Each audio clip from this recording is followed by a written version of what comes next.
Now let's go to revitalization. Ainu people are hard to find because they tend to hide their identity as Ainu, especially in the young generation.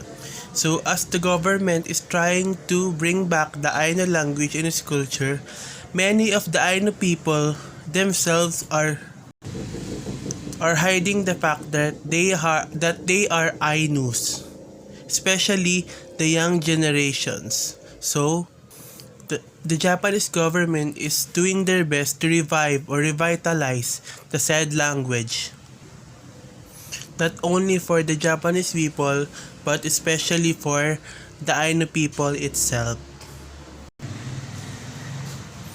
Two-thirds of Ainu youth do not know that they are Ainu because of Ainu students being strongly discouraged from speaking their language. Because Ainu people are categorized as indigenous people, many of the young Ainus are hiding the fact that they are Ainu, and two-thirds of the Ainu youth doesn't know that they are Ainu because of Ainu being neglected as a whole. And some of the Ainus that know that they are originated as from Ainu people are now discouraged to speak the language because they are afraid and shy in using it. And because of that, there is an active movement to revitalize the language, mainly in Hokkaido but also elsewhere such as Kanto. So because of people, especially the own Ainu people, neglecting their own language, the government is trying to make a move in revitalizing the language and making it known to people again, especially in Hokkaido and in Kanto.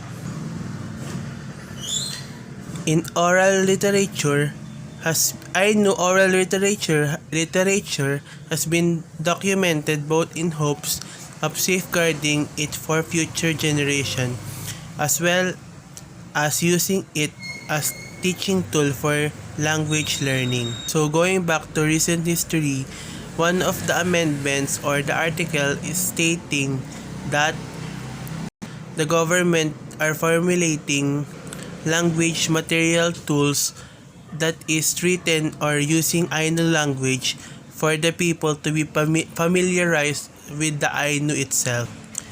And they are documenting Ainu literature in hopes to save the Ainu language and to pass on the Ainu language to the future generations of Japan.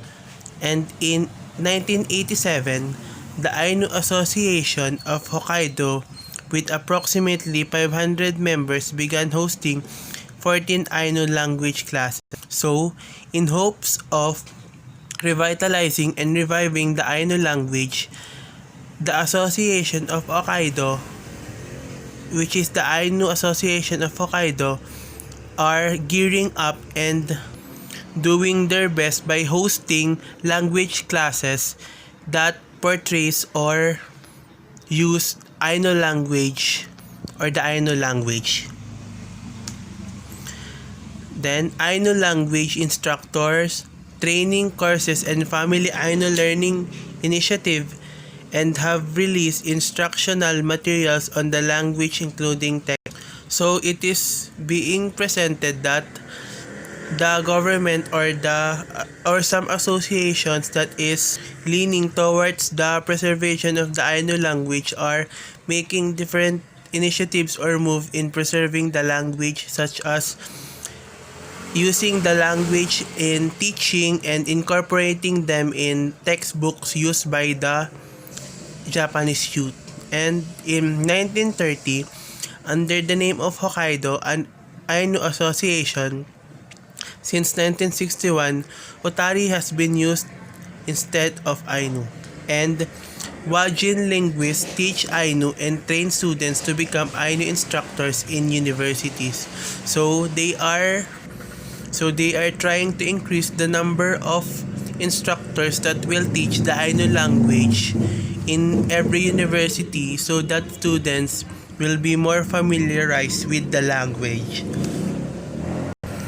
Due to the Ainu Cultural Promotion Act of 1997, Ainu dictionaries transformed and become tools for improving communication and become records of the Ainu language. So it is said in the first bullet that with the help of the Ainu Cultural Promotion Act of 1997, they have now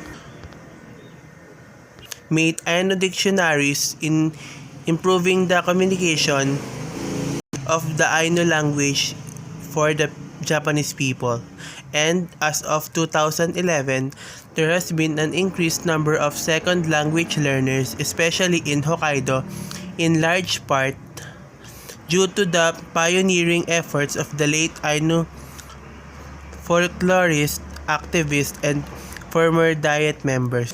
So thanks to the effort of some of the people promoting Ainu, the second language learners or the second language speakers of Ainu are now increasing in numbers since 2011. Now let's move on to some of the person behind the advancement or revitalization of the Ainu language.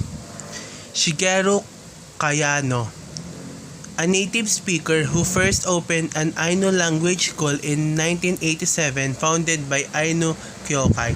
So Shigeru Kayano opened an Ainu language school for the Japanese people who want to be familiarized and who wants to learn the Ainu language. He also was the first Ainu politician to sit in the Diet of Japan.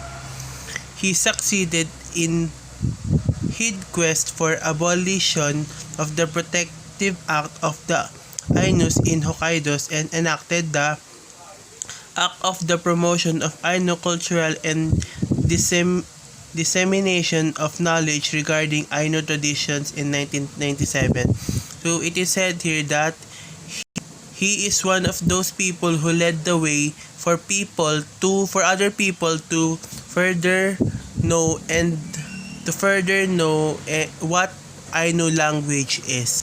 And he is also one of those people who step up to protect and preserve the Ainu language and its culture.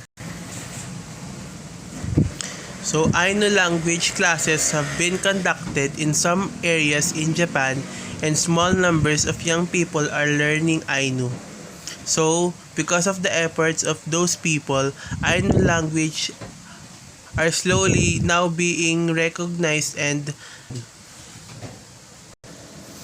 also the Ainu language has been in media as well. The first Ainu radio program was called Pipaushi, which has run since 2001. So this part has been discussed by Miss